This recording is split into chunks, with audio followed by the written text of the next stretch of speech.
Good day, viewers. You're welcome to the Health Hearing.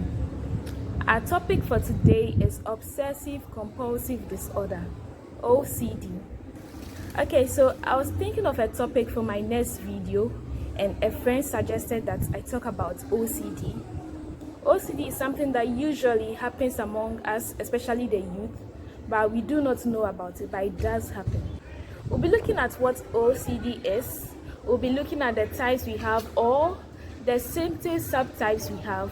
We'll be looking at the causes and then the treatment.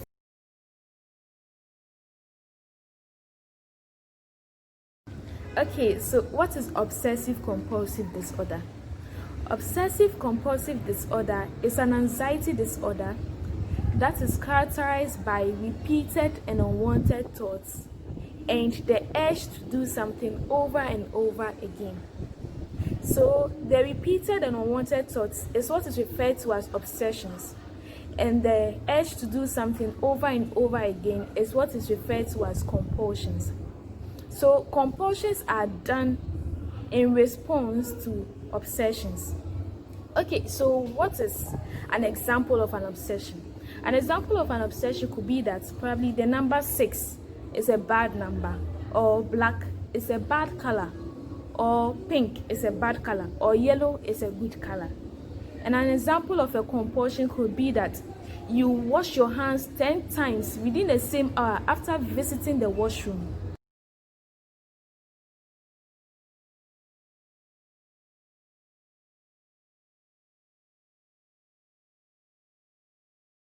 Okay, so we'll be moving on to the various types we have, or the symptom subtypes we have. Okay, so there are several forms of OCD, but we'll be looking at just these 5 categories. Okay, so we have 1, contamination. We have 2, symmetry and hoarding. We have 3, checking. 4, hoarding. And 5, ruminations and intrusive thoughts.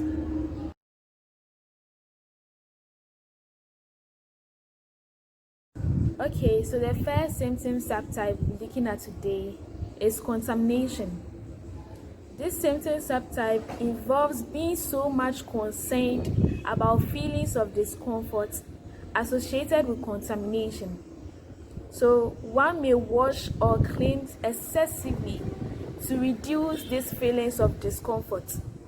An example, the feeling that your hands are very dirty after shaking someone. So you wash your hands about 10 times within the same hour after shaking that particular person.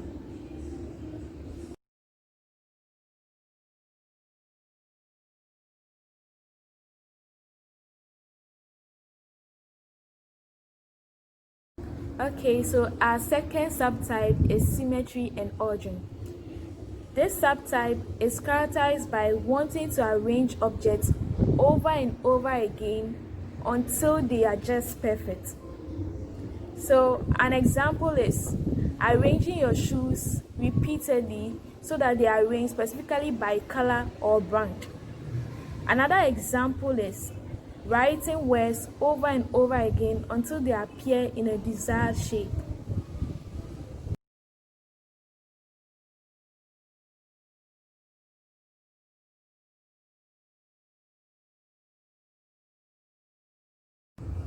So our third subtype is checking. This subtype is characterized by intense thoughts in relation to possible harm to yourself or even others. So you keep checking repeatedly to relieve your distress. An example is checking your door lock to be sure that they are properly bolted, probably due to the fear of being robbed.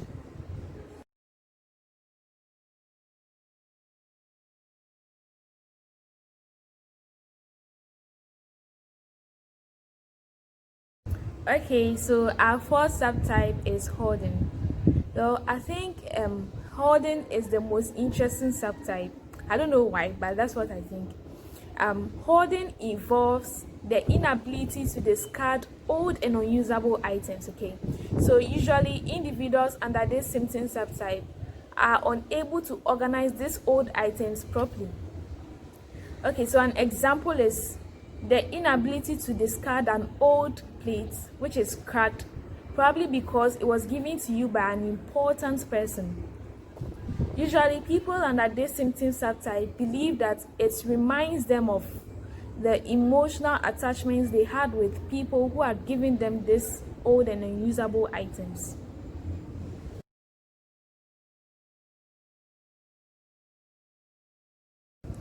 The last but not the least symptom subtype is ruminations and intrusive thoughts.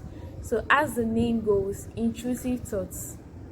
It is characterized by a continuous line of thoughts which could be really frustrating and violent.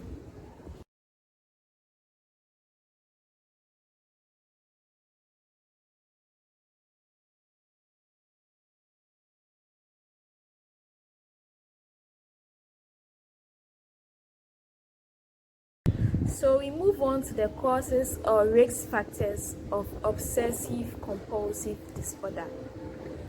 There are no definitive causes as to why some people develop obsessive-compulsive disorder.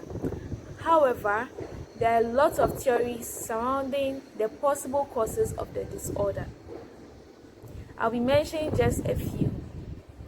We have environmental factors, specific events, learned behaviors, pregnancy, or even genetics.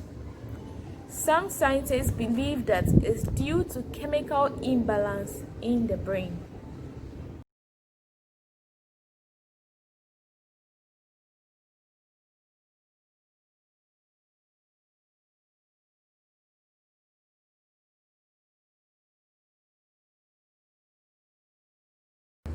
So we move on to the last part of today's video, and that is the treatments. So for the treatments, we have relaxation, psychotherapy, neuromodulations, as well as medications. So I'll speak briefly on medications.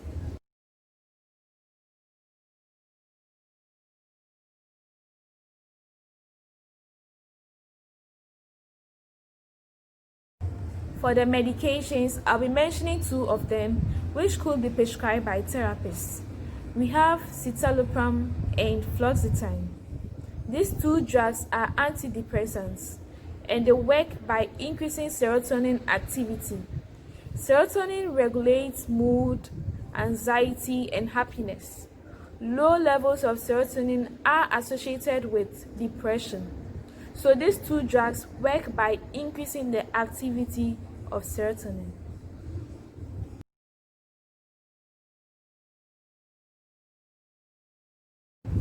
Thank you very much for watching.